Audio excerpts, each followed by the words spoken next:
नमस्कार, आप देख रहे हैं सनातन विचार मंच। जो भी घटनाक्रम देश में चल रहा है, उस पर हम कुछ मौलिक सवाल उठा रहे हैं, फंडामेंटल क्वेश्चन, ऐसे सवाल जो दुर्भाग्यवश बाकी लोग जो है वो मिस कर जाते हैं किसी न किसी तरीके से। तो कल हमने एक मौलिक सवाल उठाया सरकार के ऊपर कि आखिरकार सरकार जो है इस तरह की अराजकता जो बार बार इस देश में हो रही है उसको रोक क्यों नहीं पा रही है, उसको वो प्री एम्प्ट नहीं कर पा रही है, उसको पहले से जो है वो भाप नहीं पा रही है और उसको रोक नहीं पा रही है, कोई कारगर कार्रवाई नहीं कर पा रही, उसको बढ़ने से पहले क्यों उसको बढ़ने दिया जाता है इस कदर कि पूरे देश में जो है वो पूरा का पूरा सिस्टम जो है वो चंद जो अनार्किस्ट लोग हैं, एंटी नेशनल लोग हैं, वो हैक कर लेते हैं। तो ये सवाल तो एक बहुत ही फंडामेंटल क्वेश्चन है जो मैं सरकार से कल पूछा था, आज फिर दोहरा रहा हूँ। कुछ और फंडामेंटल इश्यूज हैं जिन पर मैं विचार करने के लिए आपको आमंत्रित करूंगा। विचार कीजिए। कॉकरोच जनता पार्टी पार्टी है? Is it a party? तो पार्टी का डेफिनेशन क्या होता है? मतलब आप एक इंस्टाग्राम में एक पोस्ट लगा देते हैं, पोस्टर छाप देते हैं और फिर आपके मिलियंस फॉलोअर्स हो जाते हैं and then you become a party. ऐसा होता है क्या? अगर ऐसा होता तो भाई हमारे जो महान जो राजनीतिज्ञ रहे हैं, महात्मा गांधी, उन्होंने पूरे देश का भ्रमण किया, थर्ड क्लास रेलवे कोच में बैठ करके गांव गांव में लोगों से मिले। चलिए उस समय सोशल मीडिया नहीं था, मान लेते हैं, लेकिन आपको बता दूं कि गांधी जी के एक लेख का इम्पैक्ट आज के एक फेसबुक इंस्टाग्राम पोस्ट से ज्यादा पड़ता था। नहीं, लेकिन वो सोशल मीडिया का जमाना नहीं था, तो घर से बाहर निकलना मजबूरी थी, आप ऐसा कह सकते हैं।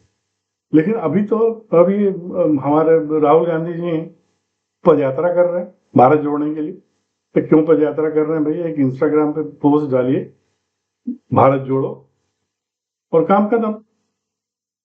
हमारे जो बड़ा सीजन पॉलिटिशियन हैं, जो माने जाते हैं कि वो कंप्यूटर पे बैठ करके, लैपटॉप पे बैठ करके और बहुत सारे पॉलिटिकल पार्टीज का भविष्य उन्होंने बना दिया है, हमारे प्रशांत किशोर जी बिहार के, वो जो है पदयात्रा कर रहे हैं 2-3 साल से पूरे गांव गांव में घूम करके। तो क्यों भाई, आप कंप्यूटर पे लैपटॉप पे अच्छा खासा भला बैठ करके जो है लोगों का किस्मत किस्मत वो तय कर रहे थे, अब आप पदयात्रा क्यों कर रहे हैं? तो आप घर बैठे बैठे जो है आप इंस्टाग्राम में पोस्ट डालिए, फेसबुक पोस्ट डालिए, यूट्यूब वीडियोस बनाइए और आपकी पार्टी जो बन जाए, हो जाता है काम खत्म। पार्टी का एक संविधान होता है, पार्टी का कुछ लक्ष्य होता है, पार्टी के कुछ शर्तें नियम नियम होते हैं, उसकी सदस्यता के कुछ नियम होते हैं। अब सो पार्टी, पूरा का पूरा हिंदुस्तान आज, ये जो भी एक एंटिटी है, जो भी कहिए, एक ग्रुप है, एक सोशल ग्रुप है, एक प्रैंक ग्रुप है, 4-5 लड़कों का जो है एक वो मस्खरी का एक अड्डा बना, जो अड्डा कह सकते हैं इसको, उसको आप पार्टी कैसे कर रहे हैं आप? तो मेन स्ट्रीम मीडिया में मैं देख रहा हूं कि ये जो है वो सीजेपी के स्पोक्स पर्सन है। और सीजेपी कब एग्जिस्टेंस में आई और उसका स्पोक्स पर्सन कहां से बन गया? तो ये जो है बड़ा ही फनी बात है। आज हम पार्टी की बात कर रहे हैं, सीजेपी, सीजेपी का स्पोक्स पर्सन, सीजेपी के रिप्रेजेंटेटिव, फलाना चिलाना, क्या स्ट्रक्चर है सीजेपी का? Is it a party? Is it a political party? और पॉलिटिकल पार्टी नहीं है तो ये क्या, कोई एक नॉन पॉलिटिकल सोशल मूवमेंट भी इसको कह सकते हैं? जैसे कि जयप्रकाश नारायण जी ने नॉन पॉलिटिकल तो नहीं था, तो वो, चूंकि वो प्रधानमंत्री को ऑब्वियसली जो है वहां पे ये थी, वो टोटल रिवॉल्यूशन का नारा लेकर के आए थे, और non political in the sense की जो है वो डायरेक्ट वो ये इलेक्शन लड़ने के लिए वो आंदोलन नहीं हुआ था। लेकिन उस तरह का कोई आंदोलन ये दिखता है आपको कहीं पे? कहीं पे कोई भी जो फीचर्स होते हैं उस तरह के आंदोलन वो दिखता है, लेकिन आप उसको जो है आप आंदोलन कह रहे हैं। आप एक वो फेसबुक पे, इंस्टाग्राम पे आपके फॉलोअर्स कैसे बनाए जाते हैं, कैसे मिलियन मिलियन फॉलोअर्स जो है वो 2 से 4 दिन में मिलियन फॉलोअर्स हो जाते हैं, ये आप सबको पता है।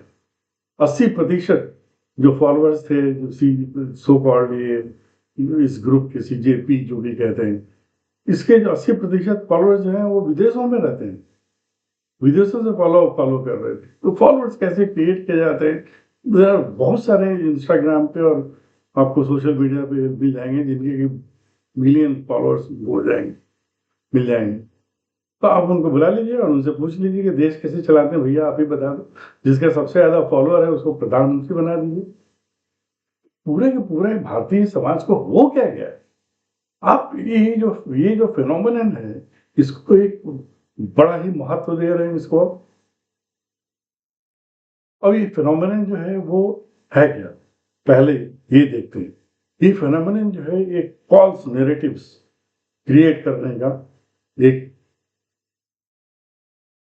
नैरेटिव है। सोशल मीडिया एक आर्टिफिशियल एक एक ये स्पेस है जो कि रियल नहीं होता है, वो माइंड में होता है या क्लाउड जो बोलते हैं ना, क्लाउड में होता है। और आप जो है वो उससे जो है वो आप सोशल, ठीक है 2-4 लोग सुनेंगे मेरा वीडियो भी, आप सुन रहे होंगे तो आप सोशल कुछ लोगों को आप इन्फ्लुएंस कर सकते हैं, लेकिन यूट्यूब में बैठकर मैं कोई पॉलिटिकल पार्टी तो नहीं बना सकता हूँ। तो ये एक नैरेटिव क्रिएट करने का एक मैकेनिज्म है। मैं भी एक नैरेटिव ही क्रिएट कर रहा हूँ। अब नैरेटिव से आप सहमत हो असहमत हो अलग बात है, लेकिन मैं भी एक नैरेटिव क्रिएट करनी पड़ेगा। ये नैरेटिव क्रिएट करने का मैकेनिज्म है। और नैरेटिव जो क्रिएट किया जा रहा है वो क्या क्रिएट किया जा रहा है, पूरे देश देश में चारों तरफ, विदेशों में भी जो है इस तरह का एक इम्प्रेशन क्रिएट किया जा रहा है। पहला इम्प्रेशन क्या है, इस देश के, भारत के छात्र, इंडिया के छात्र जो है वो सड़क पे आ गए। अरे कोई सड़क पे नहीं है। इंडिया के जितने छात्र हैं वो चुपचाप अपने घरों में बैठ करके अगले एग्जाम की तैयारी कर रहे हैं या कॉलेज में क्लासेस अटेंड कर रहे हैं। कोई सड़क पे नहीं। ये बिल्कुल ही फॉल्स नैरेटिव। दूसरा नैरेटिव क्या है, बहुत जन आक्रोश है।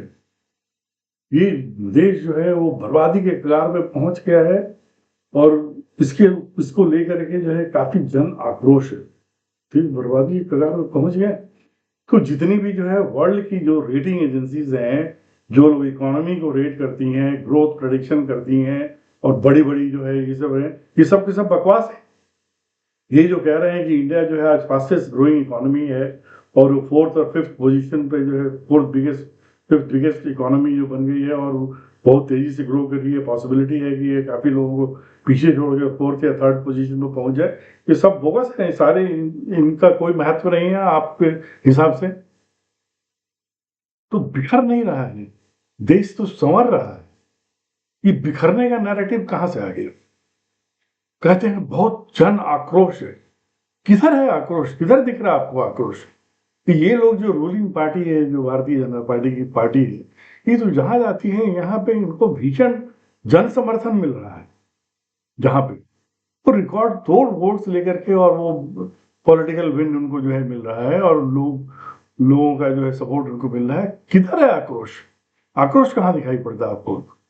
लोग जो भी हो रहा है, जो उनके काम काज हैं, जो डेवलपमेंट वर्क हुआ है, उससे खुश हैं, उसको इंडोर्स कर रहे हैं, और तभी जो है लोगों की आर्थिक हालात जो है वो सुधरे हैं समाज का, तभी उनको इतना वोट मिल रहा है, तभी उनकी पॉपुलैरिटी उतनी बढ़ रही है। और लगातार वो पॉपुलैरिटी जो है वो अभी भी पॉपुलैरिटी रेटिंग में जो है वो वर्ल्ड में नंबर 1 है। तो आप आक्रोश कहां से लेकर के दिखा रहे हैं आपको? भाई साहब, आपके घर में आपके बच्चे के अंदर अगर आक्रोश दिखाई पड़ता है, फ्रस्ट्रेशन दिखाई पड़ता है, तो जरा पता कीजिए कि उसके सोशल मीडिया हैंडल में क्या चल रहा है। उसके मन में आक्रोश इसलिए होगा क्योंकि उसका जो है वो इंस्टाग्राम पोस्ट पे उसको उतना लाइक नहीं मिला, ठीक है, और उसके फ्रेंड्स जो दूसरा कोई जो फ्रेंड था जो कंपटीशन था उसका, उसको कुछ ज्यादा लाइक्स मिले। आप उसको कॉन्फिडेंस में लीजिए अपने बच्चे को और उसको बोलिए कि बेटे अपना जो है बेटे बेटी जो भी हो उसका, अपने बच्चे अपना account social media account delete कर दो।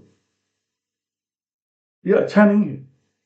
पूरे विश्व में ये मुहिम चल रही है कि सोशल मीडिया को, बच्चों को जो है सोशल मीडिया की एक्सेसिबिलिटी को खत्म किया जाए। ऑस्ट्रेलिया में ये कानून पारित हो गया, यूके में ये कानून पारित हो गया। हर जगह जो है जो भी एडवांस सिविलाइज जो कंट्रीज हैं वहां पे जो है ये मुहिम चल रही है कि सोशल मीडिया एक्सेस को जो है तो लिमिट किया जाए, किसी तरीके से बच्चों के पास ज्यादा नहीं पहुंचने दिया जाए। एक फॉल्स एक दुनिया में वो लेके चले जाते हैं, और जहाँ के आपको जो है वो जो दिखता है वो हकीकत से बहुत दूर होता है। हकीकत में कुछ भी नहीं है, ग्राउंड लेवल पे कहीं पे कुछ नहीं है। ग्राउंड लेवल पे क्या है? ग्राउंड लेवल पे ये है कि बच्चे पढ़ रहे हैं। ग्राउंड लेवल पे ये है कि लाखों करोड़ों की संख्या में सरकार के कामकाज को लोग इंडोर्स कर रहे हैं।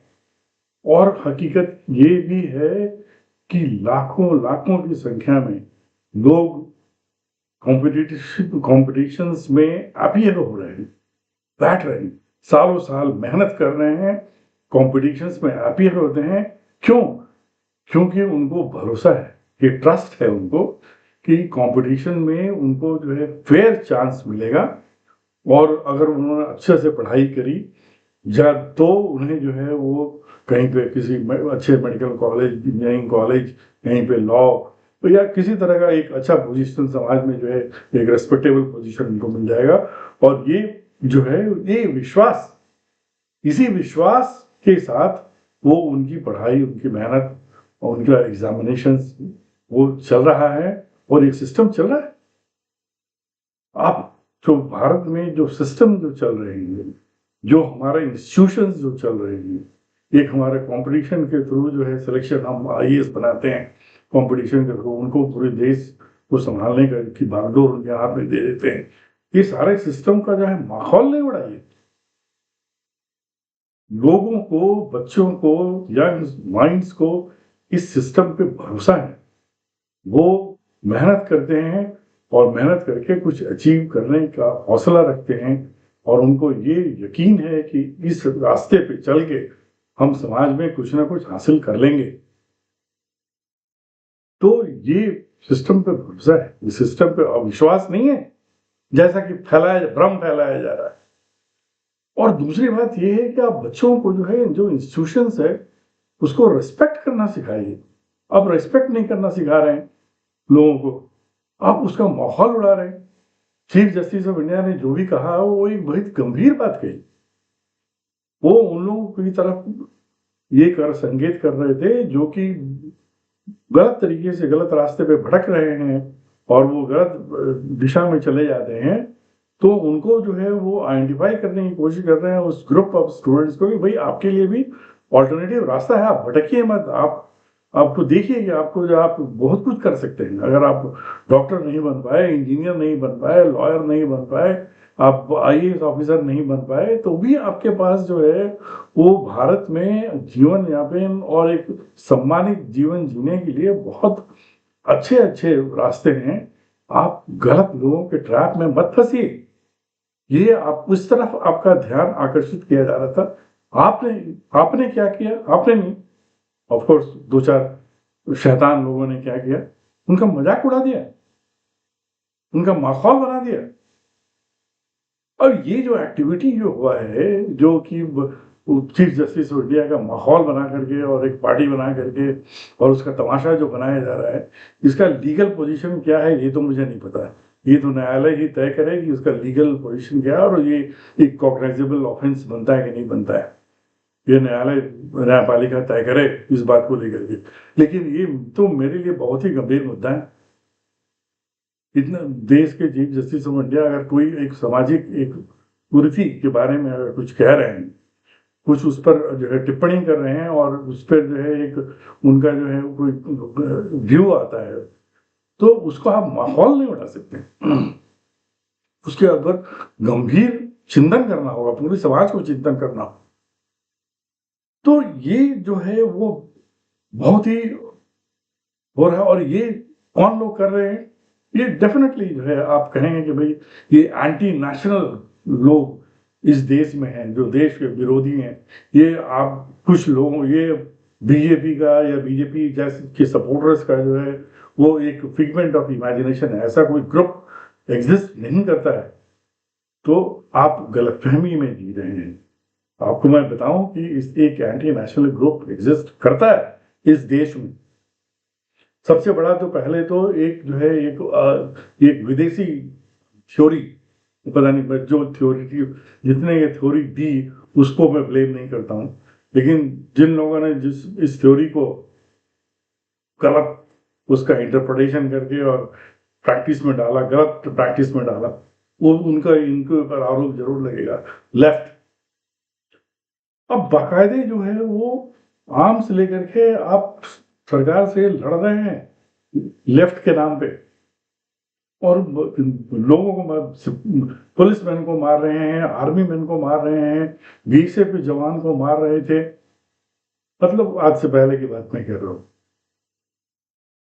ये बड़ी बात क्या हुई है, पिछले असेंबली इलेक्शन में पहली बार देश में 70 सालों में 70 ऐसा हुआ कि लेफ्ट की सरकार कहीं भी नहीं है। वो तमिलनाडु में कैसे घुस गए अलग बात है, लेफ्ट की सरकार नहीं है। नहीं तो पहले 3-4 स्टेट्स में जो है वो लेफ्ट की सरकार हुआ करती थी, और बहुत सारे स्टेट में वो मुख्य ऑपोजिशन पार्टी हुआ करते थे।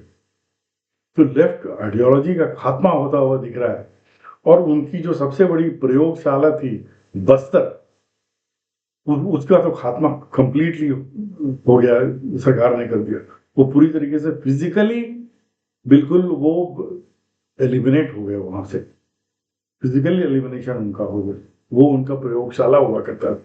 वो जो शहरों में बैठ करके और जो कॉन्फ्रेंस जो करते थे, उसका एक्सपेरिमेंट वो जाकर के बस्तर में करते थे। वो प्रयोगशाला उनका ध्वस्त हो गया अपने। तो अब इनके अंदर तो छटपटाहट है, ये अपना एग्जिस्टेंस खोज रहे हैं कि इनका एग्जिस्टेंस जो है वापस कैसे आए। तो एक तो ग्रुप ये है, दूसरा जो है वो एक तो वेस्टर्न कॉलोनियल एक जो लोग हैं, जिनको लगता है कि अभी भी जो है वो पूरा का पूरा जो विश्व है वो हमारा गुलाम है। वो इतने लंबे समय तक 200 साल तक पूरे विश्व को गुलाम करके रखा उन लोगों ने, कि उनका जो है उनके दिमाग से ये बात जाती ही नहीं है कि भाई जमाना बदल गया, अब कोई गुलाम नहीं हो सकता।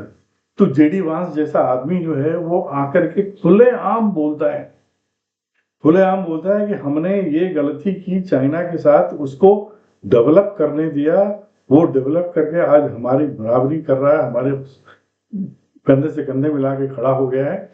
ये गलती हम लोग दोबारा नहीं करेंगे, इंडिया को उसी स्थिति पे पहुंचने नहीं देंगे।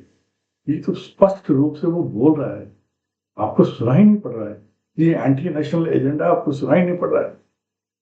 और ये दो जिहादियों का तो खैर कहा छोड़ दीजिए, उनका जो कुछ कहने नहीं है। वो 6ठी 7वीं 7वीं शताब्दी की मानसिकता में जो है वो जी रहे हैं, और उनका तो अलग ही वो ये फिलॉसफी है। वो अपना जो है उसमें वहां से वो बाहर ही नहीं निकल पा रहे हैं, क्योंकि उनके अंदर जो है वो साइंस का पेनिट्रेशन नहीं हो, बच्चों में साइंस का पेनिट्रेशन ही नहीं हो पा रहा है मदरसे, और इनके चलते जो है माइनॉरिटी अपीजमेंट, और इसके चलते जो है साइंटिफिक थिंकिंग का पेनिट्रेशन ही नहीं हो पा रहा है।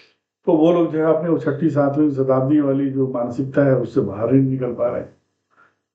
तो ये लोग जो है वो अपने अपने प्रयासों में लगे हुए हैं। इनका एजेंडा है लेफ्ट वालों का कि भाई यहाँ पे जो है वो क्या एजेंडा है, उनको भी क्लियर कट पिक्चर नहीं है। आंदोलन करो, लेकिन आंदोलन करके क्या हासिल करो ये इनको पता नहीं है। ये इनको कभी पता नहीं था।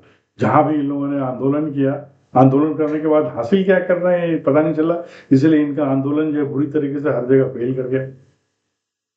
तो दूसरे ये जो आपके जो जो वेस्टर्न इंपीरियलिस्ट जो फोर्सेस हैं, इनको जो है बहुत बार सबक मिल चुका है कि ये इंपीरियलिज्म का जमाना खत्म हो गया। इंपीरियलिज्म जो है वो अब नहीं चलेगा। अब जो है आप किसी भी थर्ड वर्ल्ड कंट्री बोल लीजिए उसको, आप अनडेवलपिंग कंट्री बोल लीजिए आप उसको, कोई भी जो है वो अपने आप को कमतर नहीं समझता। और किसी को भी आप इकोनॉमिकली, फाइनेंशियली, मिलिटरली आप जो है वो कंट्रोल नहीं कर सकते। आप जो है कई बार आप वियतनाम में आपने मुंह की खाई, आपने अफगानिस्तान में मुंह की खाई, अभी आपको जो है ईरान का जो युद्ध चल रहा है उसमें आपको जो है वो जो मिल रहा है, आप सालों से लगे हुए हैं उसमें, आप उसका बाल भी बांका नहीं कर पा रहे हैं, एक छोटा सा देश। और आप ह्यूज मिलिट्री पावर मिल करके, पूरा का पूरा नाटो मिल करके रशिया के साथ 3 साल से लड़ाई चल रही है, लेकिन आप रशिया अभी भी लड़े चला जा रहा है, आप कुछ नहीं कर पा रहे हैं उसको। अब नहीं है वो जमाना कि आप मिलिटरली, आप सोशली और आप विचारधारात्मक स्तर पे तो आप तो बौने हैं। विचारधारात्मक स्तर पे तो हमने ये जो जब हम पलट के देखना शुरू किए तो हमने पाया कि विचारधारात्मक स्तर पे तो आप तो बौने हो यार, तुमको तो कुछ आता ही नहीं, तुम तो जीरो थे। हमने तुमको कुछ ज्ञानवान दे दिया तो उसके बाद तुम उछलने लग गए और कहना, हमारी चीजें चोरी करके अपने आप को कहने लगे कि हम बहुत ये है, और हमारे यहाँ जो है आप तो ये शोषण कर रहे थे और शोषण तंत्र यहाँ पे चला रहे थे, तो आपकी बात जो है लोगों को माननी थी, तो आपने जो है सब कुछ पुलट के हिस्ट्री विस्ट्री सारा कुछ जो है वो बदल करके रख दिया। तो अब जो है, लेकिन अब आप फिर से उसी दौर को वापस लाना चाहते हैं, ये नहीं हो सकता। लेकिन ये लोग अपने प्रयास में लगे हुए हैं, और ये जो है वो अपना वो गजवाए हिंद का जो है वो तो चल ही रहा है।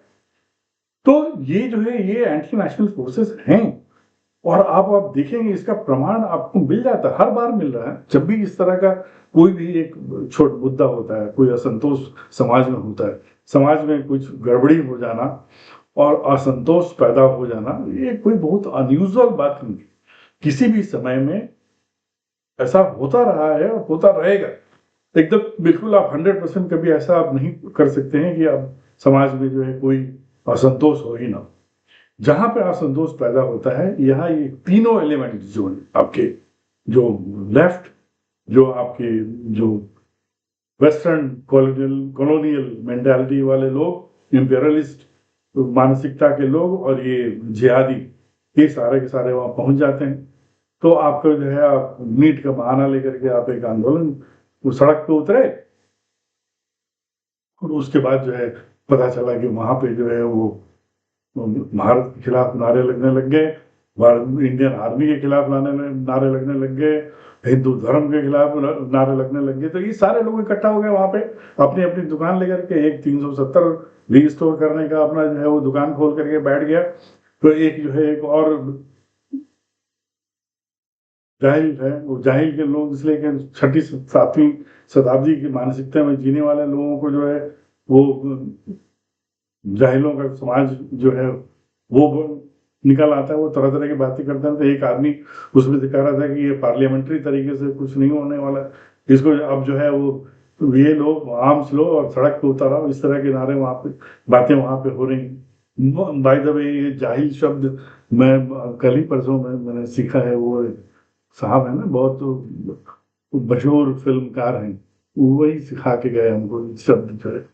तो एनीवे, तो इस तरह के लोग जो है वो आ रहे हैं, खुल करके सामने आ रहे हैं, और वो आपका जो है वो इस अपॉर्चुनिटी को ढूंढ करके वो सड़कों पे, उनका एक ही उद्देश्य है कि एनार्की पैदा किया जाए।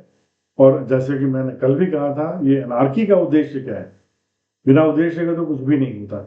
ये एनार्की का उद्देश्य क्या है? ये एनार्की का उद्देश्य सिंपल है कि सरकार जो है कोई गंभीर कोई काम ना कर पाए। हमारे यहाँ कोई भी परिवर्तन होगा तो संसद के माध्यम से ही होगा, क्योंकि हम संविधान के मुताबिक चलते हैं। तो परिवर्तन के लिए संविधान में उचित प्रावधान क्रिएट करना पड़ेगा, तभी जाकर के समाज में परिवर्तन आ सकता है। वो संसद, संविधान में प्रावधान आप संसद के पटल पे ही कर सकते हैं, और संसद के पटल पे जो है संसद को चलने, संसद में डिस्टर्बेंस क्रिएट करो, संसद का सेशन को ठीक से चलने नहीं दो, कोई गंभीर मुद्दे पे कोई जो है बातचीत ना हो पाए, कोई गंभीर बिल पास ना हो पाए। और हिंदू तो पिछले 12 साल से बेचारे इंतजार कर रहे हैं कि एक बिल उनके फेवर में पास कर दो भाई, एक लेजिस्लेशन ले आओ ना, कम से कम हिंदू के मंदिरों को जो छोड़ दो सरकारी के कंट्रोल से। तो आप जब नॉर्मल जो छोटा छोटा जो जो मामूली सी जो चीजें हैं, जैसे डिलिमिटेशन, डिलिमिटेशन एक कॉन्स्टिट्यूशनल प्रोसेस है, उसमें जब इतनी बड़ी बड़ी कंट्रोवर्सी जब हो जा रही है और आपका चक्का जाम हो जा रहा है, सड़कें जाम हो जा रही हैं, तो जो कंटेंशस इश्यूज है, कंटेंशस इश्यूज जैसे वक्फ, जैसे धर्मांतरण, जैसे यूसीसी यूनिफॉर्म सिविल कोड, ये सब तो आपको छूने का हिम्मत ही नहीं हो पाएगा। आप कैसे छूइएगा इसको? सड़क सड़क पे तो सामने, संसद के सामने सड़क पे आग लगी हुई है, तो आप संसद में बैठ करके इस तरह के कंटेंशस इशू, और यही इनका पर्पस है कि आप कोई भी मेजर इस तरह का काम, बदलाव, परिवर्तन ना कर पाए, तो ताकि वो फिल्म का डायलॉग जो है वो बड़ा पॉपुलर हुआ था ना एक बार, जो है कि सत्ता किसी के भी पास रहे, सिस्टम तो मेरे ही पास रहेगा। तो ये जो सिस्टम जो मुगलों ने क्रिएट किया था, जो ब्रिटिशर्स ने क्रिएट किया था, यहाँ पे जो यूरोपियंस ने क्रिएट किया था, वो सिस्टम जो है वो मुगल ब्रिटिश सिस्टम ऑफ जो चला आ रहा है यहाँ पे पिछले कई सौ सालों से, वो सिस्टम जो है उसमें कहीं जो है कोई फंडामेंटल चेंज ना हो जाए।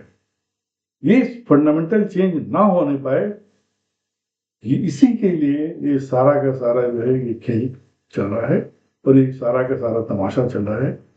और मैं फिर कहूंगा कि ये जो बड़ा सा ऑब्वियस सा जो दिखाई पड़ रहा है, ये जो गेम है ये बहुत ही ऑब्वियस हो गया है और वो सभी को बड़े स्पष्ट रूप से दिखाई पड़ रहा है, लेकिन कोई जो है इसके बारे में बात नहीं करता, कोई ये नहीं करता है। किसी भी आप मेन स्ट्रीम मीडिया भी जो है वो उन्हीं प्रिंसिपल्स पे चलता है जिसपे सोशल मीडिया चलता है। उनकी भी टीआरपी होती है। भाई टीआरपी क्या होती है? ये कोई ऑब्जेक्टिव चीज तो है नहीं कि टीआरपी का जो है कोई ऑब्जेक्टिव फार्मूला, कोई अरिथमेटिकल फार्मूला है ये टीआरपी है। तो अब टीआरपी जो है पता नहीं कैसे कैलकुलेट करते हैं वो लोग, बताते हैं मेरा चैनल बड़ा है, तुम्हारा चैनल बड़ा है, और उसी पर उनका धंधा चलता है, उनकी रोजी रोटी चलती है। तो वो भी जो है वो वही वो फॉलोअर्स वाली कहानी है उनकी भी। वो भी एक जो है एक फैंटेसी के वर्ल्ड में जो है उनका सारा का सारा बिजनेस है। सोशल मीडिया का बिजनेस भी जो है वो भी एक फैंटेसी के वर्ल्ड में है। इसलिए मेन स्ट्रीम मीडिया भी जो है आज के डेट में फंडामेंटल सवाल किसी से नहीं पूछ रहा है कि भैया तुम पार्टी कैसे हो गए, कहाँ है तुम्हारी पार्टी, हेड ऑफिस किधर है, कौन है प्रेसिडेंट, जरा संविधान दिखाओ अपने पार्टी का, रजिस्ट्रेशन किए, नहीं पूछ रहा है कोई नहीं पूछ रहा है कि तुम पार्टी कैसे हो गए। भाई इंस्टाग्राम में एक पोस्ट डाल दिए, तुम्हारे कुछ फॉलोअर्स हो गए तो तुम पार्टी हो गए और देश को सिखाने लगे कि देश कैसे चलाना चाहिए।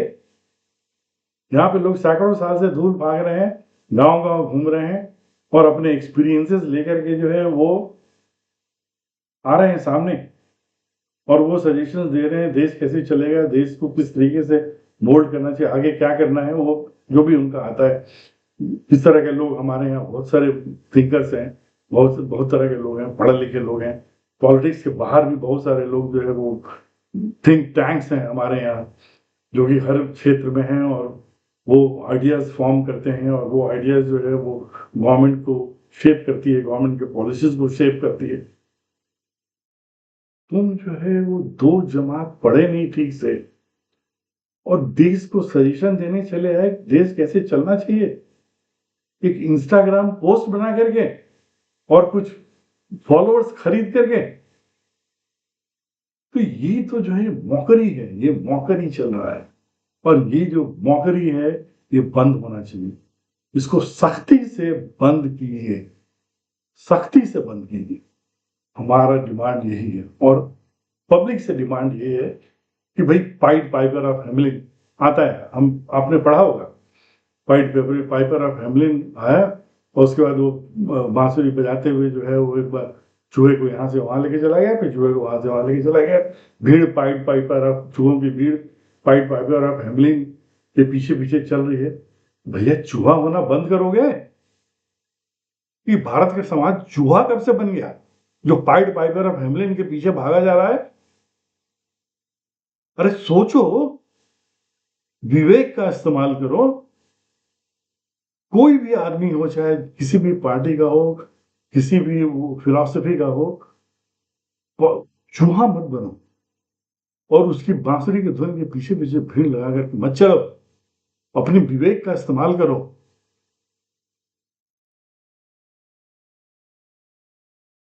आज की संस्करण में इतना ही। धन्यवाद। इस वीडियो को अगर अच्छा लगे तो सब्सक्राइब कीजिए, लाइक कीजिए, इसलिए ताकि बहुत लोगों तक इसका रीच बढ़े और मेरी बात ज्यादा से ज्यादा लोगों तक पहुंचे। धन्यवाद। Thank you.